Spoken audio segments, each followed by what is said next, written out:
नमस्कार माऊली. चला ज्ञानेश्वरीच्या सहवासात. ज्ञानेश्वरी अध्याय 6 मधील 54 ते 61 ओव्यांच्या सहवासात आपण जाऊया.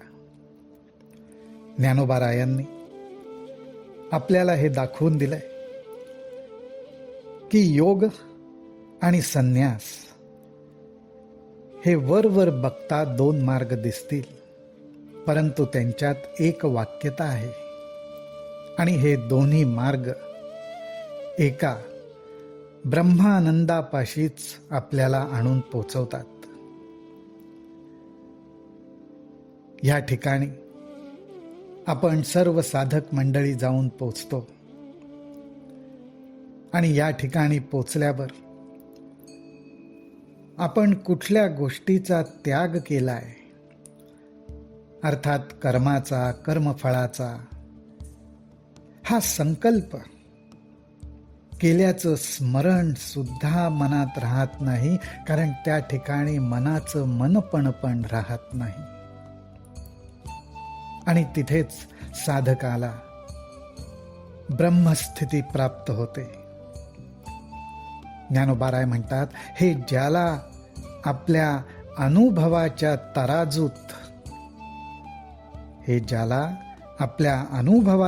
तराजूत टाकल्यानंतर बरोबर लक्षात आलंय, तोच संन्यासी आहे आणि तोच योगी आहे. आता हा ब्रह्मानंदाचा कळस जो गाठला जातो त्याविषयी सांगताना ज्ञानोबाराय म्हणतात, आता योगा चळाचा निमथा जरी ठाकावा आथी पार्था, तरी सोपाना या कर्मपथा चुका झणी. अर्जुना, ह्या योगाचा जर माथा अर्थात कळस जर गाठायचा असेल, त्या ठिकाणी जाऊन आपल्याला पोचायचं असेल, तर कर्माचा जो मार्ग दाखवलाय त्या कर्माच्या मार्गावरच्या पायऱ्या त्या चालल्या वाचून, ओलांडल्या वाचून दुसरा उपाय नाही. त्या कर्मांच्या पायऱ्यांवरनं चढत येणं हे चुकवता येणार नाही.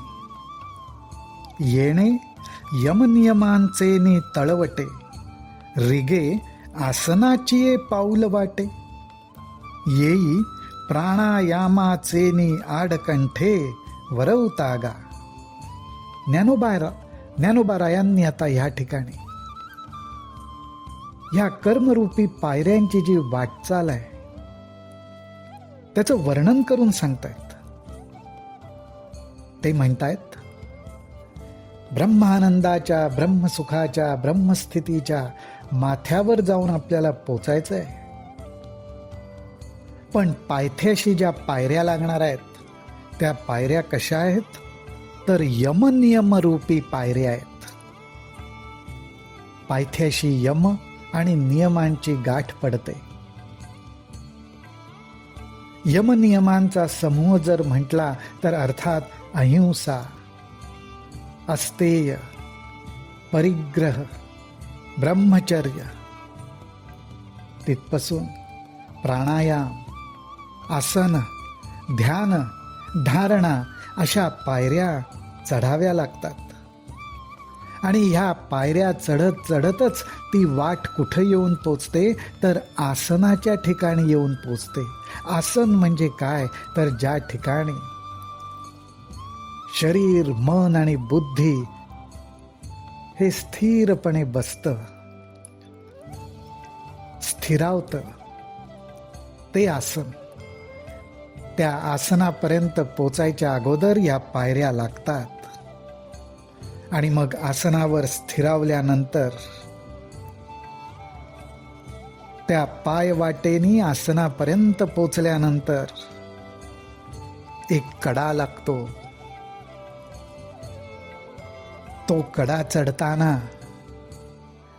श्वास वर खाली होतो, अर्थात त्याला प्राणायाम म्हणतात. प्राणायामाच्या या कड्यावरनं साधक वर चढतो आणि या योगाच्या डोंगर जणू चढतोय, हा योगाचा डोंगर जणू चढतोय, त्याच्या मध्यभागी येऊन पोचतो. त्या ठिकाणी पोचल्यानंतर पुढे वाट चालायची. मग प्रत्याहाराचा आधाडा, जो बुद्धीची आहे पाया निसरडा, जेथ हटिये सांडिती होडा कडे लग. अहो, या योगरूपी डोंगराच्या मध्यभागी येऊन आपण पोचलो. आसनाच्या मार्गाने चालत तिथे स्थिरावतोय.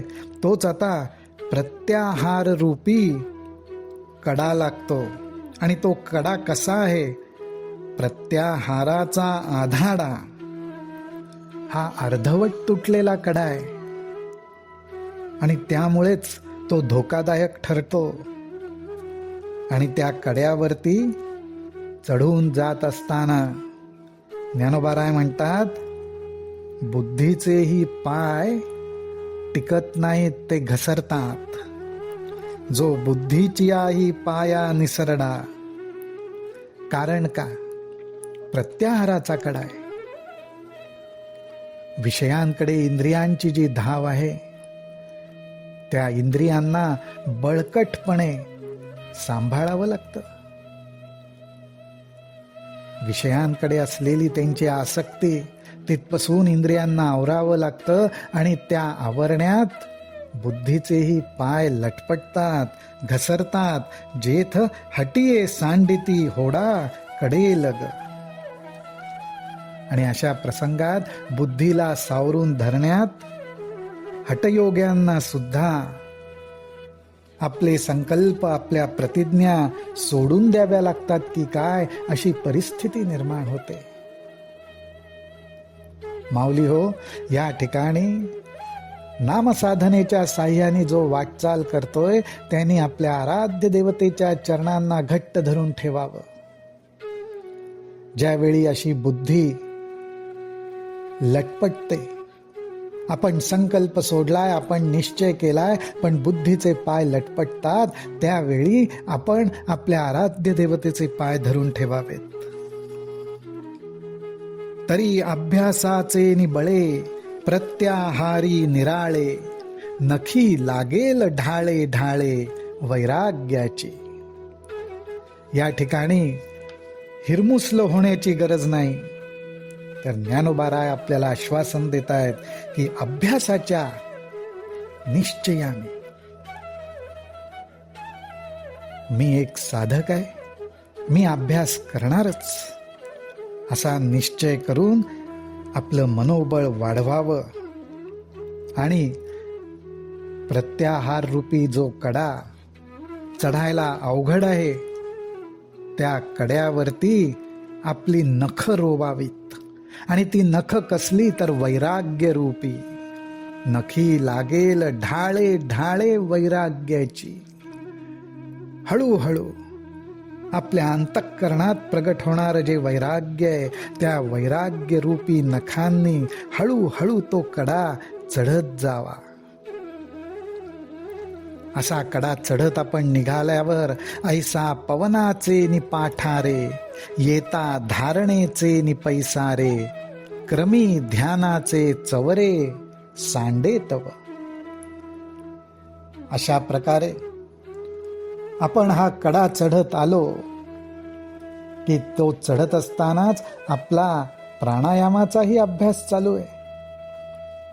त्या प्राणरूपी वाहनावरच पवनाचे नि पाठारे, प्राणरूपी वायुरूपी वाहनावरच आपण स्वार होतो.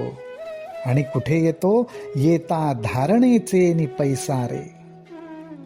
पैसारे म्हणजे पठार. आपण धारणा मनामध्ये प्रगट केलेली आहे, निश्चय केलेला आहे. त्या धारणेच्या वाटेवरती आता आपल्याला चालायचं आहे. कुठपर्यंत चालायचंय तर ध्यानरूपी शिखर गाठेसपर्यंत चालायचंय. क्रमी ध्यानाचे चवरे सांडे तव. ते ध्यानरूपी शिखर गाठायचंय. शिखर गाठून पलीकडे जायचंय. तोपर्यंत आता थांबायचं नाही. मग तया मार्गाची धाव, पुरेल प्रवृत्तीची हाव. जेथ साध्य साधना खेव, समरसे होय. ज्ञानोबारायांनी ह्या वाटचालीचं किती सुंदर वर्णन केलंय. ते म्हणतात, अशा रीतीने आपण धारणारूपी वाटेवर चाललोय. त्या वाटेवर चालत असताना मला अमुक एक गोष्ट पूर्ण करायची आहे, हा आपला निश्चय आहे. पण पुढे चालता चालता आपली ही इच्छा सुद्धा मावळून जाते. का मावळून जाते तर ध्यानरूपी कळस जो आपण गाठतो त्या ठिकाणी साध्य आणि साधन, जे आपल्याला साध्य करायचंय त्यासाठी आपण ज्या साधनाचा आधार घेतलाय ते साधन आणि साध्य एकरूप होऊन जातं. आणि त्यामुळेच आता मला काही गाठायचंय, हा सुद्धा मनातला भेद, ही सुद्धा मनातली इच्छा त्या ठिकाणी नाहीसी होते, समरस होऊन जाते. जेथ पुढील पैस पारुखे, मागील स्मरावे ते ठाके. ऐसिये सरिसिये भूमिके समाधी राहे. समाधीच्या भूमिकेपर्यंत आपल्याला ज्ञानोबारायांनी येऊन पोचवलं, ही वाट दाखवली. ते म्हणतात, ही जी समरसतेची जागा आहे, ज्या ठिकाणी हा साधक येऊन पोचतो, त्या ठिकाणी आता पुढे मला काही गाठायचंय ही प्रवृत्तीही उमटत नाही. आणि पुढे काही गाठायचंय त्याच्याबरोबरच मागे मी कशाचा तरी संकल्प केला होता, निश्चय केला होता, याचंही स्मरण राहत नाही. अशा प्रकारे ना पुढचं काही आठवायचंय ना मागचं काही स्मरायचंय. अशा ऐक्याच्या भूमिकेवर तो साधक राहतो, त्यालाच समाधी अवस्था म्हणतात. येणे उपाये योगारूढू, येणे उपाये योगारूढू. जो निरवधी जाहला प्रौढू, तयाचिया चिन्हांचा निवाडू सांगे ना ऐके. ज्ञानोबाराय म्हणतात, अशा रीतीने ह्या मार्गावर वाटचाल करत ज्यांनी ह्या उपायांचा अभ्यास करून नैपुण्य मिळवलं, योगामध्ये प्रावीण्य मिळवलं, योगाभ्यास करायला शिकला, योगाभ्यासामध्ये पूर्णता आली, आता त्याची चिन्ह काय आहेत ती चिन्ह मी तुला सांगतो. जी विशेष चिन्ह आहेत ती निवडून सांगतो. तयाचिया चिन्हांचा निवाडू सांगे ना ऐके. माऊली हो, ज्ञानोबाराय आता आपल्याला ती चिन्ह सांगतायत, ती आपण ऐकूयात. रामकृष्ण हरी, रामकृष्ण हरी, रामकृष्ण हरी.